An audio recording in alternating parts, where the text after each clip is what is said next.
ناک ہے ٹیڑھی، آنکھ ہے چھوٹی، اور دل اگر اجلا ہے وہی بندہ اللہ کے نزدیک عزت والا ہے۔ وہ دل اجلا ہے جس دل میں مسلمانوں کی تئیں محبت ہو، وہ دل اجلا ہے جس میں تواضع ہو، وہ دل اجلا ہے جس میں نرمی ہو، وہ دل اجلا ہے جس میں ایمانداری ہو، جس میں گھمنڈ ہو، جس میں غرور ہو، جس میں عداوت ہو، جس میں دشمنی ہو، جس میں دوسروں کی تئیں گندا پلان ہو۔ وہ چہرہ چاہے گھوڑا کیوں نہ رہے، اس کے چہرے پہ نحوست آتی ہے۔ وہ اللہ کے نزدیک ذلیل ہے وہ شخص جو اپنے بھائیوں کے لیے خیر خواہی کا جذبہ نہیں رکھتا ہے۔ تو آج سب مکان سجانے میں لگا ہے، سارے لوگ کپڑا سجانے میں لگے ہوئے، دل سجانے میں کون لگے گا؟ رہے تیرا کپڑا کالا، دل اجلا رہے تو وہ شخص اللہ کے نزدیک قابل احترام ہے۔ إِنَّ أَكْرَمَكُمْ عِنْدَ اللَّهِ أَتْقَاكُمْ The most respectable near Allah is one who is God-fearing person۔ قرآن کریم میں آیا ہے کہ بے شک تمہیں سب سے زیادہ عزت والا وہ ہے اللہ کے نزدیک جتنا زیادہ اللہ سے ڈرنے والا ہے۔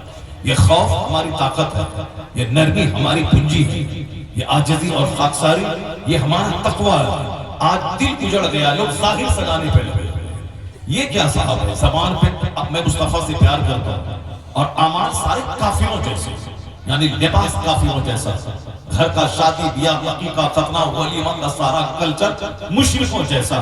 مسلمان فیملی میں آپ دیکھ لیں آج ایک ہلدی کی ایک نئی رسم چل جائے، یعنی پیلا کپڑا، پیلا ڈیکوریشن، صاحب کو پیلا۔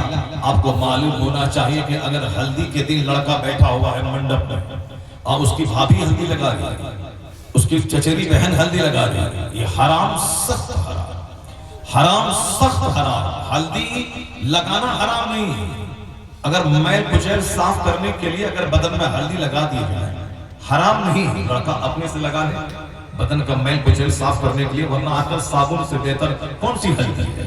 صاحب زبردست صابن آج کل تیار ہو رہا ہے وہ لگائے، لیکن ایک مشرکانہ رسم، ایک فلمی رسم، موبائل کے واٹس ایپ میں دیکھ دیکھ کے وہ رسم، اسکرین کے پردے پہ، اسکرین پہ فلمی پردوں پہ دیکھ دیکھ کے وہ رسم۔ اس کا مطلب ہے کہ یہ مسلمان کا بچہ یہ کوشش نہیں کیا کہ جو کام میں کر رہا ہوں یہ کام مصطفیٰ کے نزدیک کیسا ہے، یہ کام خدا کے نزدیک کیسا ہے، یہ کام ہماری شریعت میں کیسا ہے، یہ کام ہمارے باپ دادا جو دنیا سے چلے گئے نیک بن کر جن کی ہم اولاد ہیں ان کے نزدیک کیسا ہے۔ نہیں، یہ کافروں کو دیکھتا ہے، یہ فلم کے ایکٹر کو دیکھتا ہے، یہ فلمی دنیا کی تہذیب کو لا رہا ہے۔ کل اگر اس پر کافروں کا ڈنڈا چلے، یہ کتے کی طرح اس کو گھسیٹا جائے گلی میں، اس کو مارا جائے، کافر اس پہ غالب آ جائے، یہ چلائے نہیں کہ ہم پر ظلم ہو رہا ہے، یہ چلائے نہیں کہ مسلمان ذلیل ہو رہا ہے، مصطفیٰ کہاں ہے، یہ چلائے نہیں کہ غوث اعظم کہاں ہے، غوث پاک کی مدد کیوں نہیں آ رہی ہے۔